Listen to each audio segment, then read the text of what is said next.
Bab 010. Nah, akhirnya ada orang walaas.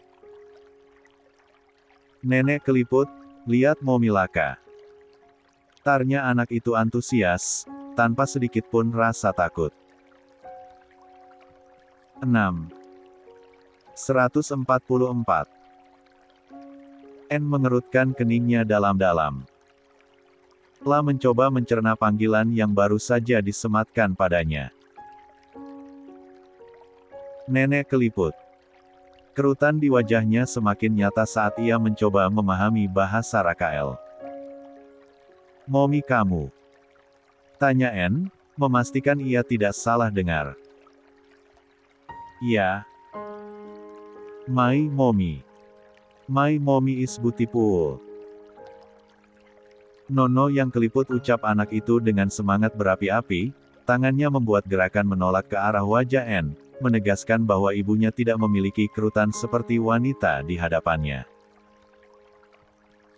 10. N terdiam sejenak. Lah hanya mengerti poin utamanya, anak ini mencari ibunya. Tanpa berniat memperpanjang percakapan absurd ini, ia mengalihkan pandangannya dengan heran, lalu menatap ke arah Maid yang sedang bekerja tidak jauh dari sana. Kamu tolong urus dia, cari mamanya, titahnya tegas dengan bahasa Spanyol, lalu segera melenggang pergi tanpa menoleh lagi. Meninggalkan Rakael yang kembali bingung menatap kepergiannya. 4. Lah, malah pergi. Dikila mau bantu Laka kalikan Momi, magel memang orang catu itu, gerutu anak itu kesal, bibirnya mengerucut sebal. La merasa orang dewasa di rumah ini sungguh sulit dimengerti. Sementara itu, N melangkah menuju kamar putranya, Marco. La berniat membahas jadwal hari ini, namun saat ia membuka pintu kamar utama itu, pemandangan yang tak terduga membuatnya terpaku di ambang pintu. Cahaya matahari yang menerobos masuk menyinari ranjang besar di tengah ruangan. Di sana, Marco sedang tertidur lelap, namun ia tidak sendirian. Mora tertidur pulas dalam dekapan Marco. Kepala wanita itu bersandar nyaman di D4 bidang Marco, sementara lengan Marco melingkar protektif di tubuh Mora. Pemandangan itu begitu intim, namun juga memancarkan ketenangan yang asing bagi N. Suara derit pintu rupanya cukup untuk membangunkan Marco dari tidurnya. Pria itu membuka mata perlahan, kesadarannya langsung pulih saat melihat ibunya berdiri di pintu dengan ekspresi terkejut. Marco tidak bergerak bangun. La justru menatap Mora yang masih terlelap di pelukannya sejenak, memastikan wanita itu tidak terganggu, sebelum menatap ke arah pintu di mana sang mama berdiri. Dengan gerakan perlahan, Marco mengangkat jari telunjuknya ke depan bibir, mendesis pelan, mengisyaratkan agar wanita itu diam dan tidak membangunkan wanita di pelukannya. Tatapannya tegas, sebuah perintah tak terbantahkan dari seorang putra yang sedang melindungi miliknya. N menggelengkan kepalanya tak percaya. Namun, ia memilih untuk tidak membuat keributan pagi ini. La menutup pintu kembali dengan perlahan, meninggalkan Marco yang kembali merebahkan kepalanya. 1. Suasana kembali hening. Marco menghela napas lega. La menunduk, menatap wajah Mora yang damai. Tangan besarnya terulur, menyingkirkan anak-anak rambut yang menutupi wajah Mora dengan kelembutan yang jarang ia tunjukkan pada siapapun. Wanita itu masih terlelap, seolah sangat nyaman dalam pelukannya. Marco mengamati setiap inci wajah itu. Wajah Mora terlihat cantik tanpa riasan. Bulu matanya lentik, menyentuh pipi halusnya. Hidung kecilnya yang mancung, serta bibir berwarna ceri yang sedikit terbuka. Sungguh, pemandangan yang sangat memikat hati Marco. Ada perasaan hangat yang menjalar di D4 darnya, sebuah perasaan kepemilikan dan penyesalan yang bercampur aduk. Tiba-tiba, Mora bergerak gelisah. Kelopak matanya bergetar sebelum terbuka perlahan. La mengerjap, mencoba. 145. Mengumpulkan kesadarannya. Namun, sedetik kemudian, matanya membelalak kaget saat menyadari dinding dada bidang tepat di depan wajahnya. La mendongak dan mendapati Marco sedang menatapnya intens. Refleks, kepanikan melanda. Tangannya langsung menangkup wajah pria itu dan mendorongnya kuat-kuat sekuat tenaga. Mora! Pekik Marco dengan suara tertahan karena wajahnya didorong paksa ke belakang, rasa perih menjalar di hidungnya. 8. 146. Buta warna. Mora terlonjak kaget, ia segera beranjak duduk dan menyilangkan tangannya di depan D4 melindungi diri. Pikirannya berkecamuk. La pikir Marco berbuat aneh-aneh saat ia tidur, tapi setelah diperiksa sekilas, bajunya masih utuh dan lengkap. Matanya kini menatap tajam ke arah Marco yang juga ikut beranjak duduk sambil mengusap wajahnya yang memerah. Kamu modus ya? Desis Mora tajam, matanya memicing curiga. 3. Marco mendelik, tak terima dituduh. Buat apa modus? Jika aku menginginkanmu, langsung serang aja, desis Marco membalas, nadanya terdengar arogan namun jujur. La beranjak berdiri dari ranjang, meregangkan otot-ototnya yang kaku. Mora terdiam sejenak, otaknya mencerna kata-kata Marco. Kamu ngerti bahasa modus? Tanyanya bingung, tidak menyangka pria kaku seperti Marco paham bahasa gaul. Tentu saja, modal dusta. Di mana pria mendekati seorang wanita sedikit demi sedikit dengan niat terselubung, balas Marco santai. 44. Tanpa peringatan, Marco mulai melepaskan kancing kemejanya satu persatu. Kemeja itu sudah kusut tak berbentuk karena dipakai tidur semalaman. Mora hanya bisa menatap, terpaku di tempatnya.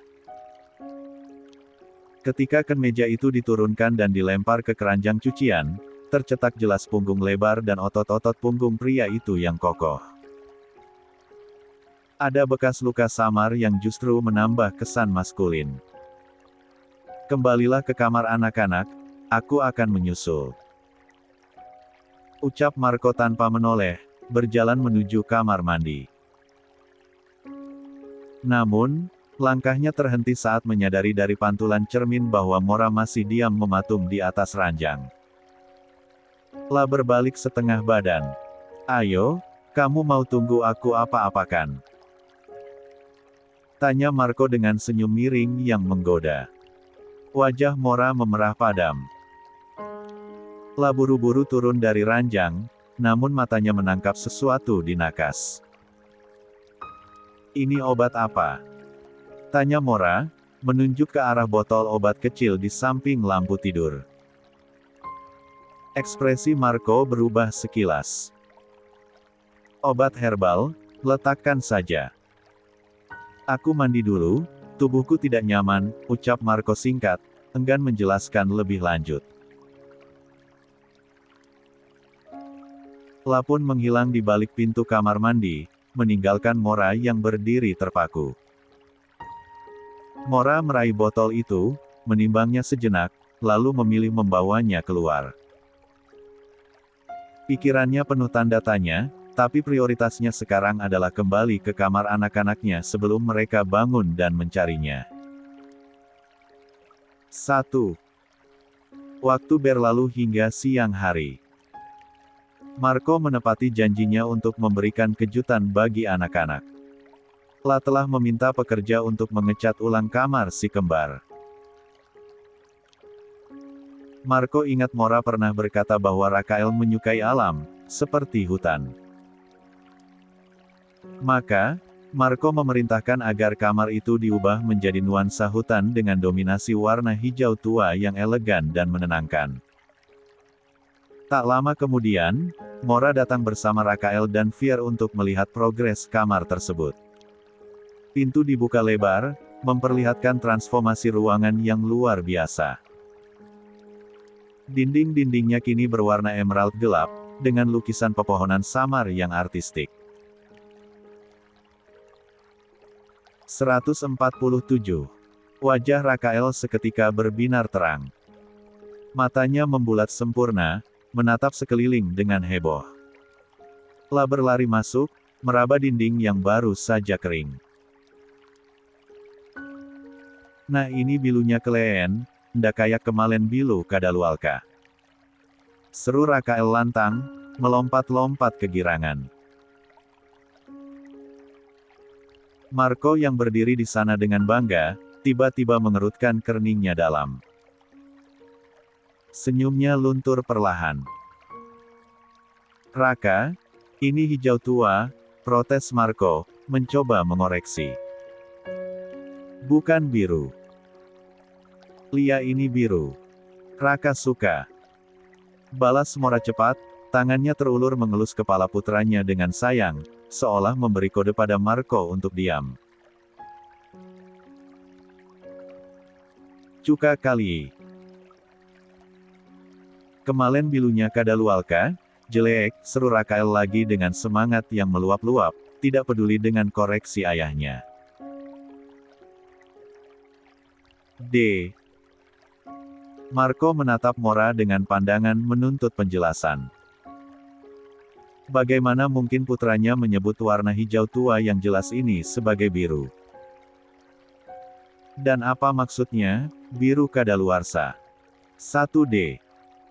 Mora menatap Marco, lalu menghela napas pelan. Ada kesedihan yang tersembunyi di matanya. La memberi isyarat agar Marco mendekat, menjauh sedikit dari jangkauan pendengaran anak-anak. Raka buta warna, bisik Mora pelan, namun kata-kata itu menghantam Marco seperti palu godam. Dia sulit membedakan spektrum hijau dan biru. Cat dinding yang kemarin, yang berwarna biru muda, dia tahu itu konsepnya biru, tetapi di matanya warnanya samar dan kusam, jadi dia menganggap warna itu jelek atau kadaluarsa. Biru muda dan hijau muda adalah warna yang paling sulit dia bedakan. Dia kesulitan membedakan batas antara biru dan hijau. 5. Marco terdiam kaku. La menoleh menatap Rakael yang sedang tertawa bahagia melihat dinding hijaunya yang ia sebut biru. Buta warna. Ulangnya dengan suara tercekat. Mora mengangguk lemah. Maafkan aku terlambat menyadarinya sehingga Rakael terlambat mendapat penanganan atau terapi stimulasi sejak dini. Marco menenghela napas kasar. Rasa bersalah dan frustrasi bercampur menjadi satu. La memijat pangkal hidungnya dengan kuat, mencoba meredakan pening yang tiba-tiba menyerang. Seharusnya kamu cari aku, Mora, ucap Marco dengan suara rendah, tatapannya berubah lemas dan penuh penyesalan. Kamu tahu marga pria yang memberikan benih di rahimmu. Kamu tahu siapa aku. Tapi kamu tidak mencariku. Jika aku tahu lebih awal, aku bisa memberikan dokter terbaik untuknya. Mata Mora berkaca-kaca, namun api kemarahan juga menyala di sana. Tidak semudah itu, Marco. Kamu tidak tahu apa yang terjadi dan apa yang aku takutkan saat itu, ucap Mora kesal. La tidak ingin bertengkar di depan anak-anak, jadi ia memilih berbalik dan pergi keluar. 1. Rakael yang melihat ibunya pergi segera berlari menyusulnya dengan langkah kecilnya, meninggalkan Fier yang masih berdiri tenang menatap ke arah Marco. Gadis kecil itu, Fier, menatap ayahnya dengan sorot mata yang jauh lebih dewasa dari usianya. Jangan selalu salahkan Mommy, Daddy, ucap Fier pelan namun menolka.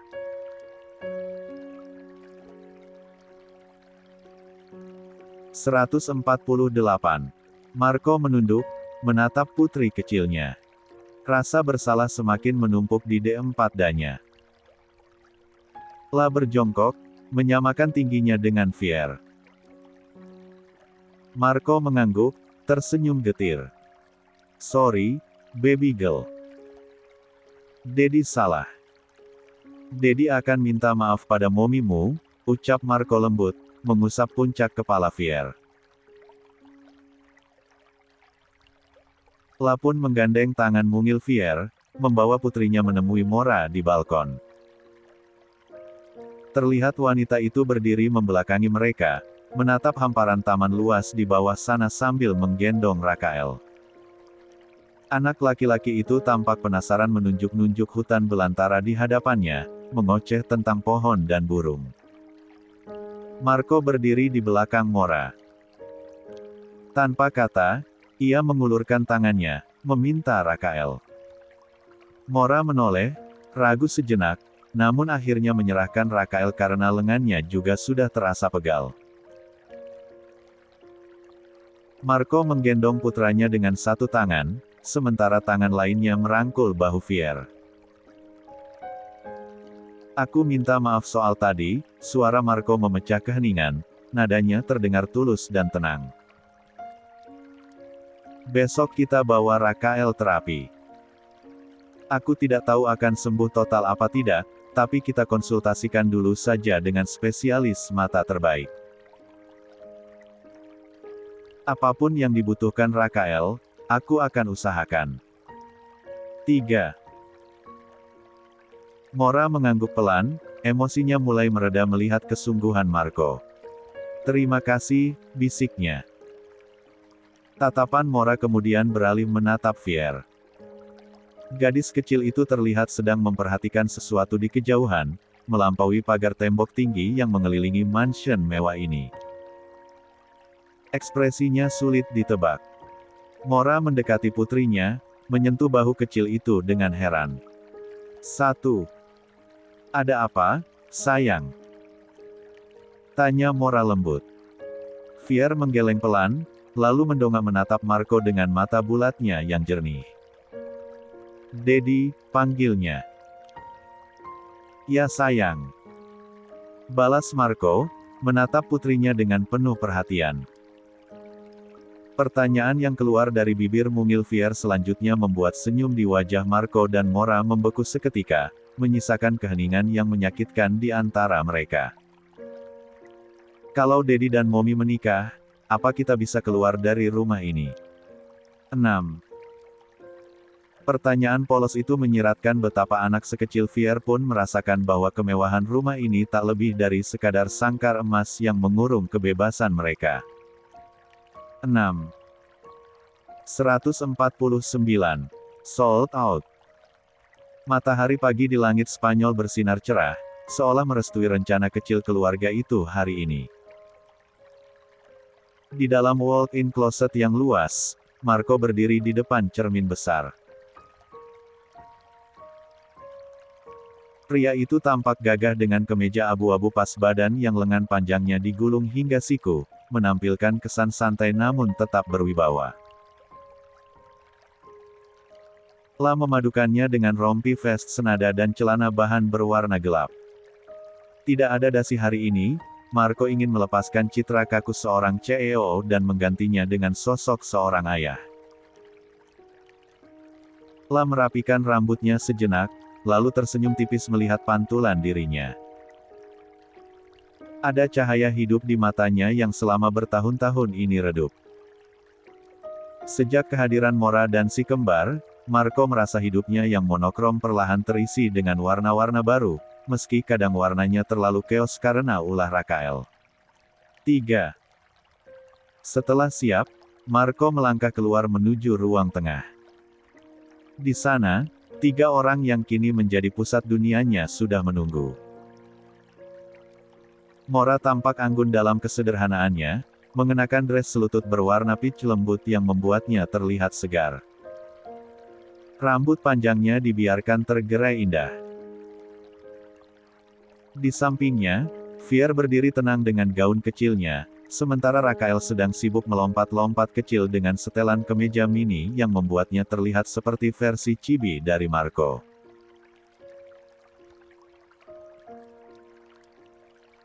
Marco menghampiri mereka, senyumnya melebar. Tanpa ragu, ia meraih Rakael ke dalam gendongannya, membuat bocah itu memekik senang. Ayo, aku sudah buat janji dengan dokter spesialis terbaik di kota ini, ucap Marco pada Mora. Suaranya lembut, namun menyiratkan ketegasan seorang pemimpin keluarga. Mora mengangguk pelan, jemarinya meremas tas tangannya.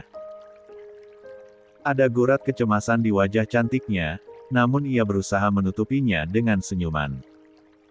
Kalian mau kemana? Suara dingin dan penuh selidik menghentikan langkah mereka. Anne muncul dari balik pilar ruang tengah, tatapannya menyapu penampilan mereka berempat dari atas ke bawah. Wanita parubaya itu berdiri tegak dengan dagu terangkat, aura dominasinya menguar kuat. 7. Mora refleks menatap Marco, matanya mengirimkan sinyal peringatan. La berharap Marco tidak membocorkan tentang kekurangan Rakael. Mora belum siap menerima cemoohan atau tatapan kasihan dari Anne, apalagi penghakiman bahwa gennya cacat. Untungnya, Marco sepertinya paham. Atau mungkin, ia memang tidak berniat membagi privasi anaknya dengan sang ibu. Ini mah hanya cek kesehatan rutin anak-anak saja. Vaksin dan semacamnya, dusta Marco dengan lancar. Wajahnya datar, tidak menunjukkan celah. Kami pergi dulu, mungkin akan makan siang di luar dan kembali sore nanti. Tanpa menunggu persetujuan ibunya, Marco menggandeng tangan mungil Fier dengan tangan kirinya, sementara tangan kanannya masih kokoh menggendong Rakael. Ayo, ajaknya pada Mora. Mora yang merasa canggung hanya menganggukkan kepalanya sopan pada Anne, bergumam permisi, lalu bergegas. 150. Menyusul langkah lebar Marco. Sepeninggal mereka, Anne tidak lantas beranjak. La menatap punggung Mora yang menjauh hingga menghilang di balik pintu utama. Keningnya berkerut dalam, mencoba menggali ingatan di kepalanya. Nyonya, panggil seorang pria berjas hitam yang muncul di belakangnya, membuyarkan lamunan Anne. Ikuti putraku, perintah Anne dingin tanpa menoleh. Berikan semua informasi yang kamu dapatkan hari ini. Kemana mereka pergi, siapa dokter yang mereka temui. Terlebih, cari tahu latar belakang wanita itu sedetail mungkin. Aku pernah melihat wanita itu sebelumnya. Wajahnya tidak asing, tapi aku lupa di mana. 10. Baik, Nyonya. Pria itu membungkuk hormat dan segera berlalu melaksanakan tugasnya. Di luar dugaan, Marco memilih untuk menyetir sendiri hari ini. La menolak tawaran sopir pribadi, ingin menikmati waktu berkualitas bersama keluarga kecilnya tanpa ada orang asing yang menguping. Mora duduk di kursi penumpang depan di sebelahnya, sementara si kembar duduk dengan aman di kursi belakang. Mobil SUV mewah itu meluncur membelah jalanan Madrid yang tertata rapi. Gedung-gedung bergaya arsitektur Eropa klasik berpadu dengan bangunan modern, menciptakan pemandangan yang memanjakan mata. Di kursi belakang, Rakael menempelkan wajahnya ke kaca jendela. Hidung mungilnya tertekan hingga gepeng. Matanya yang bulat dan jernih bergerak lincah menatap setiap objek yang mereka lewati. Baginya, dunia di luar sana adalah lukisan raksasa yang menakjubkan. 13. Keleen. Gumam Rakael takjub. Lalu, tiba-tiba ia berbalik menatap Mora. Momi kali cuami di sini aja, ganteng-ganteng olangnya. Banyak omong blewok kayak Dedi tapi lebih kelen. 12. Ekem. Marco berdehem keras, hampir tersedak lut empatnya sendiri.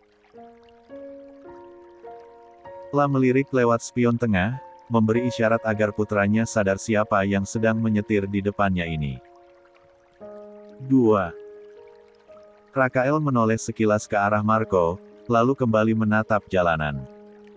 Tuh lihat Momi, kelen mobilnya, olangnya Gan.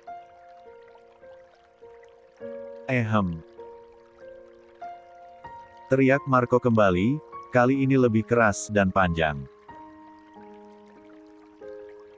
Suaranya memenuhi kabin mobil, membuat Mora dan kedua anaknya serentak menatap ke arah pria itu. 3. Rakael mengerutkan kening, wajahnya tampak polos dan bingung. Dedi kecelek ayam cayul? Tanya Rakael dengan nada khawatir yang dibuat-buat. 9.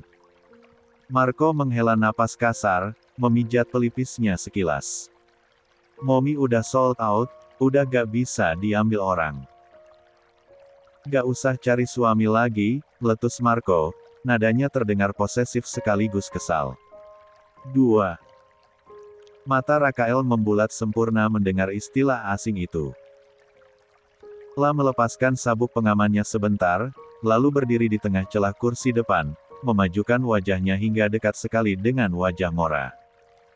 Momi dijual di kopi Cama Ciapa. Kok sudah tel jual?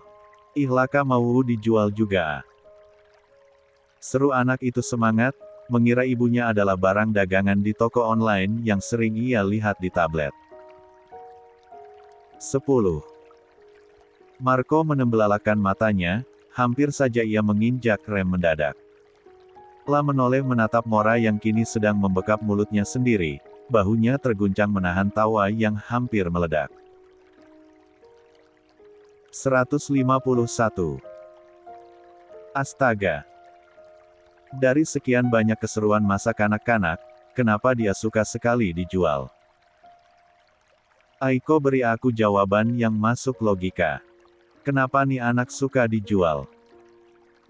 Tanya Marco frustrasi, nadanya seperti orang yang ingin menangis tapi tak bisa. Tawa Mora akhirnya pecah. La tertawa lepas, suara tawanya mengisi kehangatan di mobil itu. Perutku sakit, Marco. Hahaha. Dia pikir sold out itu kayak mainan yang dibeli. Sementara orang tuanya sibuk dengan drama jual beli, Rakael kembali duduk. Namun, kebosannya tak bertahan lama. Semenit kemudian, ia sudah menemukan hiburan baru. Cepelti M4 di lampu yah cayang, cepelti M4 di lampu. Rakael mulai berdendang dengan suara cemprengnya, menirukan lagu dangdut yang entah ia dengar dari mana. Cintaku tanpamu ya cayang, maci teta abel napaas. 15. Mora menggelengkan kepalanya tak habis pikir. Lagu yang anaknya nyanyikan sungguh sangat lucu. Koluci macala itu catu, apa Viel? Rakael menyenggol lengan saudara kembarnya. Fier sedari tadi hanya diam, menatap keluar jendela dengan tatapan dewasa, seolah sedang memikirkan strategi. Apa? Tanya Fier datar, memutar bola matanya malas. La sudah hafal kelakuan saudaranya. DUIIT. Laka cuman mau DUIIT. Seru Rakael semangat sambil mengangkat kedua tangannya ke udara, lalu kembali berdendang ria dengan lirik yang ia ubah sendiri. 7. 152. Kemarahan Marco. Marco tersenyum lebar, ia menggelengkan kepalanya melihat tingkah absurd putranya. Namun di lubuk hatinya, ia merasa hangat. Hidupnya terasa jauh lebih berwarna sejak kehadiran dua bocah ajaib ini dan Mora. Keheningan yang dulu menjadi teman setianya ini berganti dengan celotehan dan lagu tentang uang.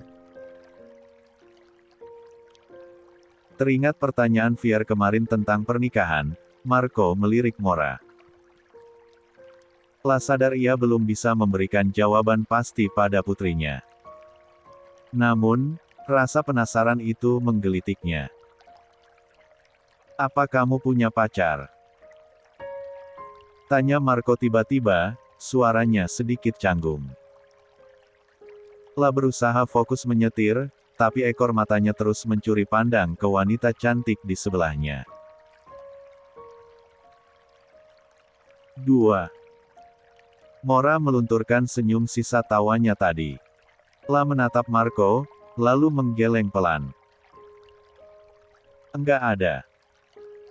Aku sibuk mengurus mereka, mana sempat mikirin pacaran," balas Mora jujur. "Kalau aku lamar kamu, enggak ada yang marah dong?" tanya Marco dengan satu kedipan mata nakal. Siapa sangka, pria gunung es itu ternyata sudah pandai menggombal.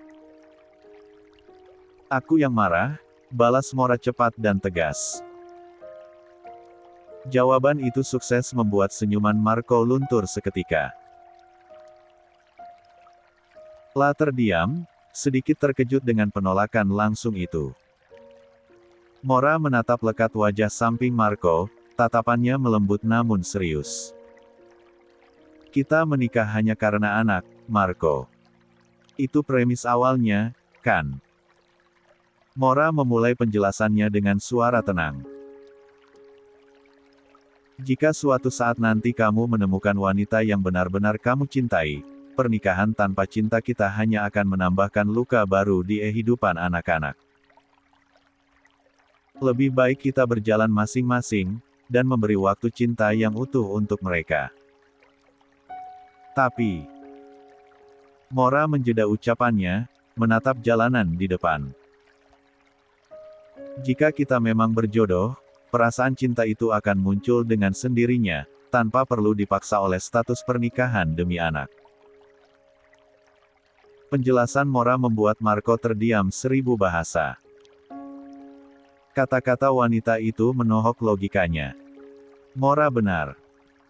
Pernikahan bukan hanya soal tanggung jawab, tapi juga hati. Marco menghela napas panjang, mencoba mencerna perasaannya sendiri. Entahlah, ia merasa tertarik dengan Mora, bukan hanya fisik, tapi juga ketangguhan wanita itu. Tapi apakah itu cinta? Lah belum yakin. "Baiklah," putus Marco akhirnya dengan nada berat. Lah menghargai prinsip Mora. Suasana hening sejenak, hanya terdengar gumaman Rakael yang masih bernyanyi pelan di belakang. Namun, ketenangan itu terusik oleh suara Fier. "Dat," panggil Fier tiba-tiba. Nadanya berubah, tajam dan waspada. "Ya, sayang. Bisa tambahkan laju mobilnya?" "Sepertinya ada yang mengikuti kita," ucap Fier dengan nada rendah dan tenang, sangat kontras dengan isi ucapannya yang gawat.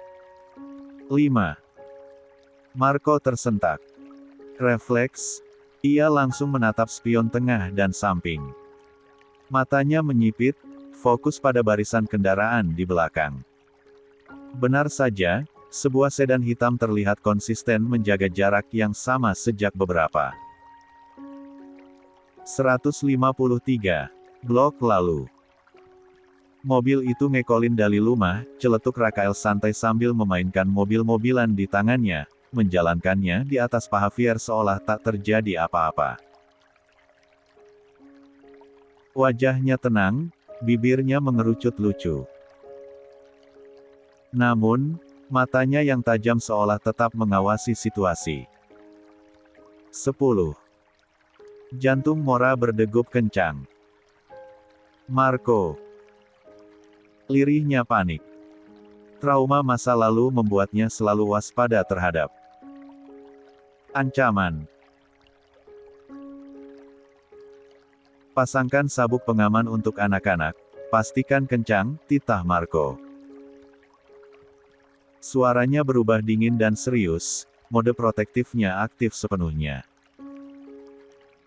Tangannya mencengkeram setir mobil dengan kuat hingga kuku-kuku jarinya memutih. 1. Mora dengan tangan gemetar melepas sabuk pengamannya sendiri, mencondongkan tubuhnya ke belakang. La memeriksa sabuk pengaman Rakael dan Fier, memastikan kunciannya sempurna. Sudah, Marco, ucap Mora setelah kembali duduk dan memasang sabuknya sendiri. Marco tidak menjawab. La menginjak pedal gas dalam-dalam. Mesin mobil menderu, melesat membelah jalanan yang mulai lengang. Marco menyetir dengan lihai, menyalip beberapa kendaraan dengan gerakan tajam yang membuat Mora menahan napas. Namun, mobil hitam di belakang mereka ikut mempercepat laju, jelas sekali tidak berniat melepaskan target. Mata Marco berkilat marah. La melihat celah di depan. Bukannya kabur, Marco justru membanting setir secara ekstrim, melakukan putaran balik yang agresif, dan menghadang jalur mobil pengikut itu. Cekait. Suara ban berdecit nyaring bergesekan dengan aspal. Mobil Marco berhenti melintang, tepat di depan sedan hitam yang terpaksa mengerem mendadak agar tidak menabrak. Marco. Seru Mora panik, matanya membelalak ngeri. Apa yang kamu lakukan? Kita harusnya menghindar. Marco tidak peduli. Wajahnya gelap oleh amarah. Tunggu di sini. Kunci pintu, perintahnya singkat. La turun dari mobil dengan langkah lebar dan penuh emosi. Begitu keluar, ia langsung menekan tombol kunci otomatis dari remote-nya. Mora yang hendak membuka pintu pun kaget karena tidak bisa keluar. La menggedor kaca jendela dengan kesal, berharap Marco membukakan. Marco. Buka. Jangan gil-empatkanmu. Teriak Mora. Namun pria itu tidak mengindahkan, ia terus melangkah menghampiri sedan hitam itu. Marco mengetuk kaca jendela pengemudi dengan keras. Tak lama, kaca itu turun, dan seorang pria berjas keluar dengan wajah gugup. Tanpa aba-aba, Marco menarik kerah kemeja pria itu dengan kasar, menyeretnya keluar, dan membanting punggung pria itu ke kap mesin mobil yang masih panas.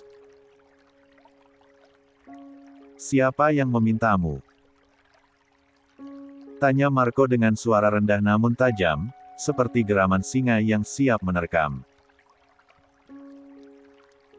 Tatapannya mengintimidasi, membuat nyali pria itu ciut seketika.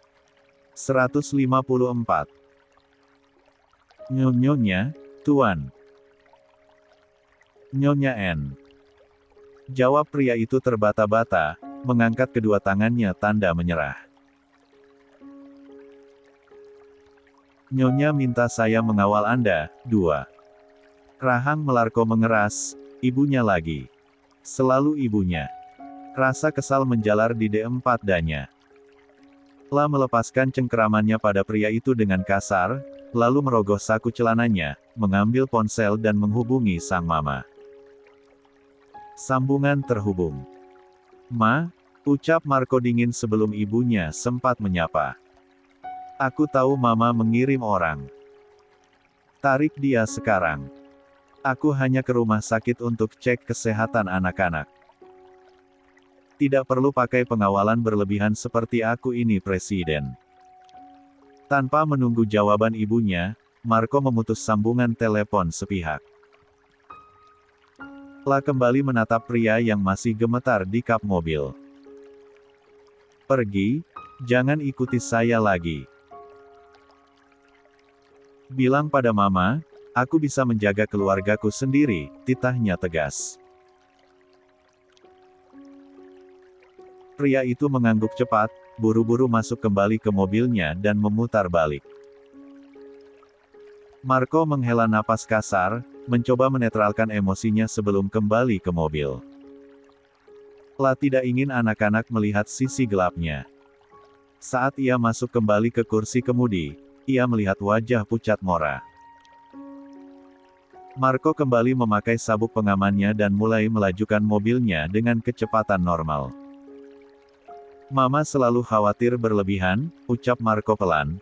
Tangannya terulur menggenggam tangan Mora yang dingin, berusaha menenangkan wanita itu. Maaf membuatmu takut. Mora hanya mengangguk lemah, masih shock dengan kejadian barusan. Sementara itu, di kursi belakang, suasana jauh lebih tenang. Rakael kembali mengunyah biskuit coklat yang ia temukan di saku pintu mobil. Remah-remah biskuit berjatuhan di bajunya, namun ia tidak peduli. 2. Kening Rakael berkerut dalam, matanya menatap ke jalanan belakang melalui kaca jendela. Mulutnya yang penuh biskuit bergumam pelan, nyaris tak terdengar oleh orang tuanya yang sedang menenangkan diri di depan. Pelacaan tadi ekolnya ada 2, gumam anak itu heran sambil menjil 4 teh sisa coklat di jarinya. Kenapa Dedi cuman malah cama yang item? Yang catu lagi ndadi malah. 18. Rakael mengangkat bahu acuh tak acuh, lalu kembali fokus pada biskuitnya, membiarkan mobil hitam misterius itu terus melaju di belakang mereka tanpa disadari oleh siapapun, kecuali oleh mata polos seorang bocah yang dianggap tidak tahu apa-apa. 6. 155. Keadaan Rakael. Rumah sakit swasta di pusat kota itu memiliki interior yang jauh dari kesan menakutkan. Dindingnya dicat dengan warna-warna pastel yang menenangkan, dan aroma samar lavender menggantikan bau antiseptik yang menyengat. Di salah satu ruang pemeriksaan mata anak, Rakael duduk di kursi pasien yang tampak kebesaran untuk tubuh mungilnya. Kaki kecilnya berayun-ayun di udara, tidak menyentuh lantai. Alih-alih takut, bocah itu justru terlihat sangat menikmati prosesnya. Dokter spesialis mata yang menanganinya, seorang pria parubaya dengan kacamata tebal yang ramah, berhasil mengambil hati Rakael dengan berbagai alat canggih yang tampak seperti mainan robot. Namun, kesabaran Rakael ada batasnya. Setelah hampir 20 menit diberondong pertanyaan sambil diminta melihat ke dalam lensa berbagai ukuran, Rakael mulai merasa jengah. La memiringkan kepalanya, menatap sang dokter dengan tatapan menyelidik. Dokter ini wartawan ya? Tanya Rakael tiba-tiba, suaranya yang cadel memecah konsentrasi sang dokter. 4. Dokter itu berhenti memutar lensa poropte, keningnya berkerut bingung. Wartawan. 6.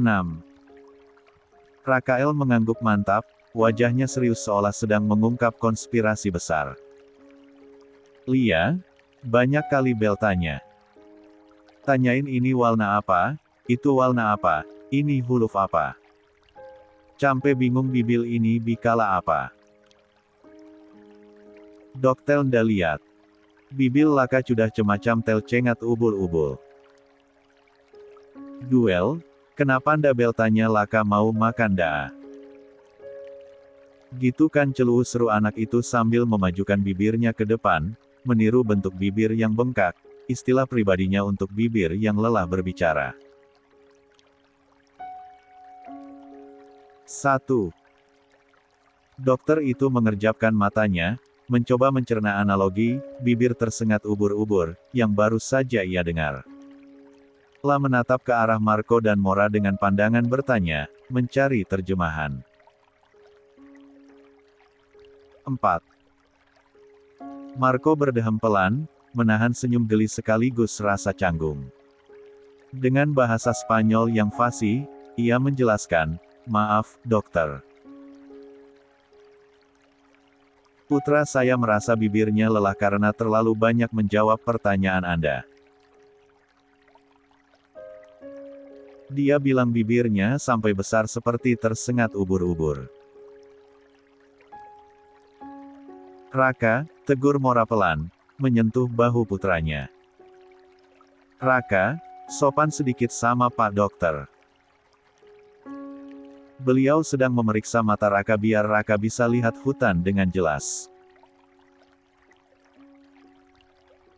Rakael hanya mengangguk bahu acuh tak acuh, kembali memainkan kancing ke mejanya. Setelah sesi pemeriksaan selesai, suasana berubah menjadi lebih serius. Dokter mempersilakan Marco dan Mora duduk di hadapan mejanya.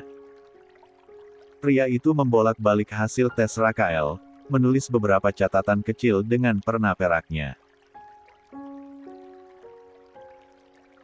"Baik, jadi bagaimana hasilnya, Dok?" tanya Marco langsung ke inti masalah. Tangannya di bawah meja meremas jari-jari Mora, menyalurkan ketenangan. Dokter itu meletakkan penanya, lalu menatap kedua orang tua di hadapannya dengan tatapan lembut namun profesional. "Pak Marco, Bu Mora," mulainya perlahan. "Dari serangkaian tes yang tadi kami lakukan, termasuk tes Ishihara dan tes penyusunan rona warna, kami menyimpulkan bahwa putra ibu dan bapak mengalami buta warna parsial. Lebih spesifiknya, dia mengalami tritanomali, 2. 156. Mora tampak tegang, wajahnya memucat. "Jadi, dia benar-benar tidak bisa melihat warna itu, Dok." Suaranya terdengar bergetar. Dokter menggeleng pelan, mencoba menenangkan. "Bukan tidak bisa melihat sama sekali. Matanya menangkap warna, tapi reseptor di matanya mengirimkan sinyal yang membingungkan ke otak saat membedakan spektrum biru dan hijau. Biru dan hijau memiliki panjang gelombang yang berdekatan. Bagi Rakael, kedua warna itu terlihat seperti satu warna yang sama, atau kadang tampak kusam dan abu-abu." Dokter itu mengambil sebuah model anatomi mata untuk menjelaskan lebih sederhana. "Di mata kita ada sel bernama sel kerucut atau cone cells, yang bertugas mengenali warna. Pada Rakael, sel kerucut yang seharusnya sensitif terhadap cahaya biru tidak bekerja seoptimal mata normal. Ini adalah kondisi genetik, bawaan sejak lahir. Bukan karena penyakit, infeksi, atau kesalahan pola asuh." 8. Mora menarik napas panjang, sedikit lega namun beban di D4 danya belum sepenuhnya hilang. "Apakah ini bisa sembuh, Dok? Maksud saya, dengan operasi atau obat?" Dokter terdiam sesaat, memilih kata-kata yang tepat agar tidak mematahkan harapan namun tetap realistis. "Untuk saat ini, dalam dunia medis, kondisi genetik seperti ini tidak bisa disembuhkan sepenuhnya. Kacamata khusus mungkin bisa membantu memfilter cahaya untuk meningkatkan kontras, tapi itu hanya alat bantu," jawab dokter jujur. "Tapi kabar baiknya, ini sama sekali tidak berbahaya. Tidak akan memburuk seiring usia, dan tidak mempengaruhi kecerdasan Rakael. Banyak orang dengan kondisi ini bisa tumbuh normal, sukses di sekolah, bahkan berprestasi di bidang seni, asal kita dan lingkungan tahu cara menyesuaikannya." Menyesuaikan seperti apa? Tanya Mora, naluri keibuannya langsung ingin tahu apa yang harus ia lakukan. Misalnya, jelas dokter, hindari mengandalkan kode warna saja saat memberi instruksi. Jangan bilang ambil bola biru, tapi, ambil bola yang ada di sebelah kiri. Gunakan bentuk, simbol, atau posisi. Di sekolah nanti, guru juga perlu diberitahu supaya tidak menilai Rakael ceroboh atau kurang pintar hanya karena dia mewarnai langit dengan warna ungu atau rumput dengan warna abu-abu.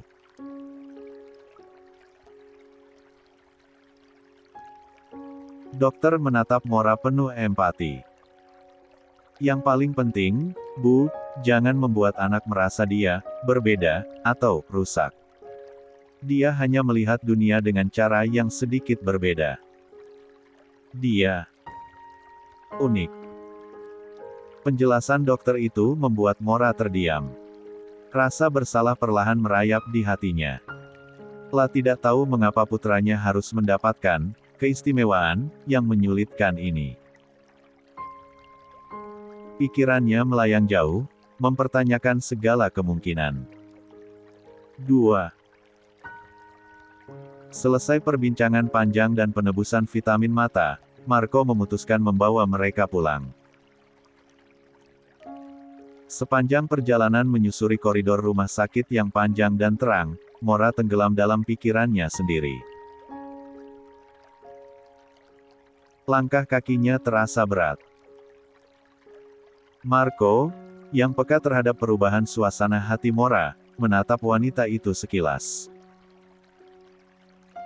Kenapa? Tanya Marco lembut.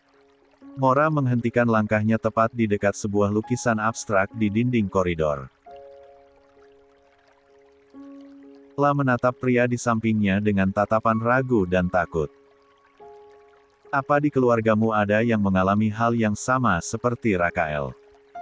Tanya Mora pelan. 157. Marco menggeleng tegas. Setahuku tidak ada. Semua keponakan dan sepupuku memiliki penglihatan normal. Kenapa? Begitu ya? Gumam Mora, matanya meredup. Apa saat hamil aku ada salah makan? Iya. Waktu itu aku sering stres, makanku tidak teratur, kadang hanya makan makanan instan. Apa itu berdampak bagi tumbuh kembang otak dan mata Rakael? Lirih wanita itu. Rasa bersalah sebagai ibu tunggal yang hidup dalam pelarian kembali menghantuinya. Marco menenghela napas pelan. La memutar tubuhnya menghadap Mora sepenuhnya, melepaskan gandengan tangannya pada Fier sejenak untuk menangkup wajah Mora dengan satu tangan. Lupa apa kata dokter tadi? Ucap Marco tegas namun hangat, menatap manik mata Mora dalam-dalam. Ini genetik, mutasi alami.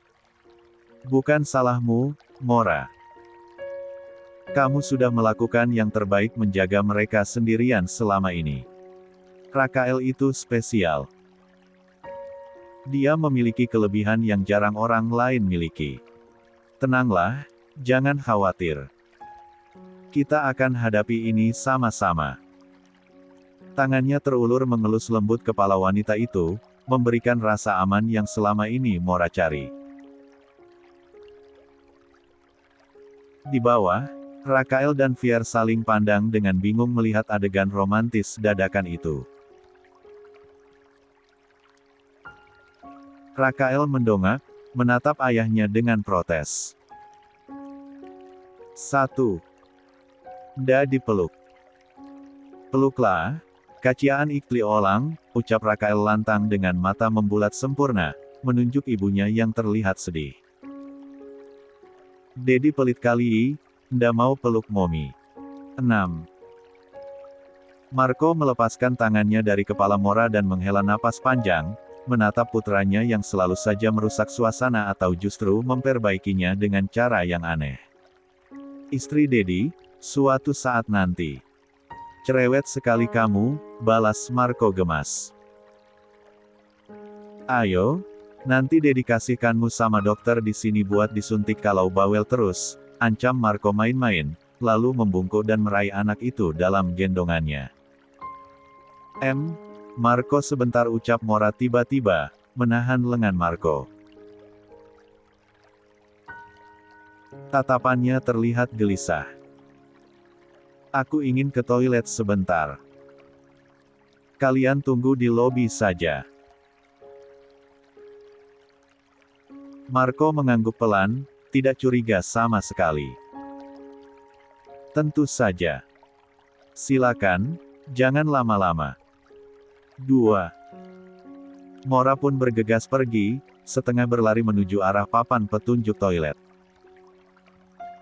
Lah memang ingin buang air kecil, namun lebih dari itu, ia butuh membasuh wajahnya untuk menghilangkan sisa-sisa kepanikan dan rasa bersalah tadi.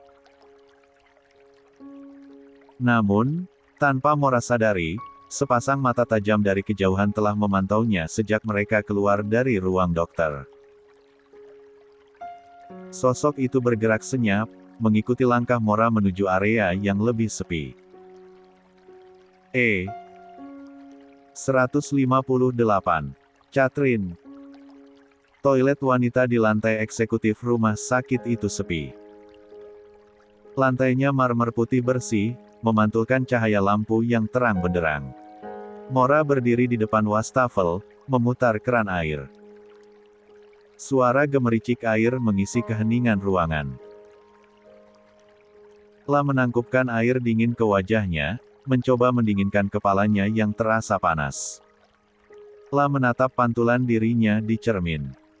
Wajah seorang ibu dua anak yang sederhana. Mora menghela napas, mengambil tisu untuk mengeringkan wajahnya.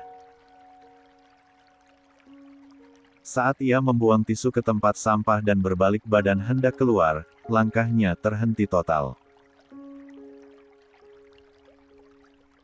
Jantungnya seolah berhenti berdetak.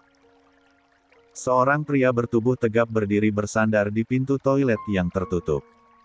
Pria itu mengenakan jaket kulit hitam meski cuaca Spanyol sedang hangat, dan ada bekas luka tipis di dagunya. Pria itu, sosok yang sudah 5 tahun berusaha Mora lupakan. 2. Ternyata benar itu kamu, Catherine. Suara berat pria itu menggema di ruangan keramik tersebut, membuat bulu kuduk Mora meremang. 3. Mora mundur selangkah, tangannya refleks mengepal, siap dalam posisi defensif. Black, lirihnya, menyebut nama sandi pria itu. Black, apa yang kamu lakukan di toilet wanita?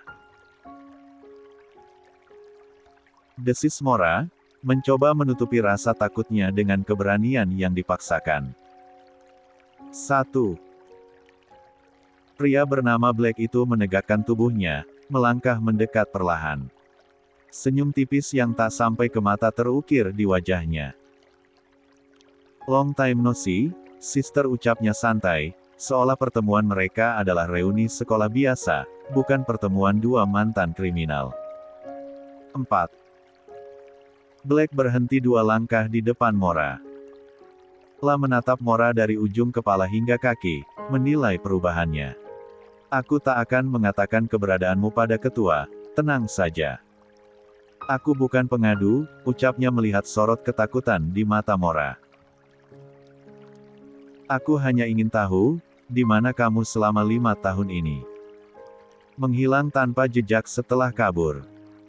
Apa kamu bekerja untuk mafia lain? Kartel Meksiko? Atau triad? 8. Mora menggeleng kaku. Tubuhnya gemetar. Tabir masa lalunya, identitasnya sebagai Catherine, seorang hacker seolah terkuak paksa. Sejak kecil, Mora tumbuh di dunia bawah tanah. Lah dididik dalam kekejaman, diajarkan meretas situs pemerintah dan Bank Dunia agar kejahatan sindikat bisa tak tersentuh hukum. Sampai ia dewasa, jari-jarinya berlumuran kesalahan digital. 8.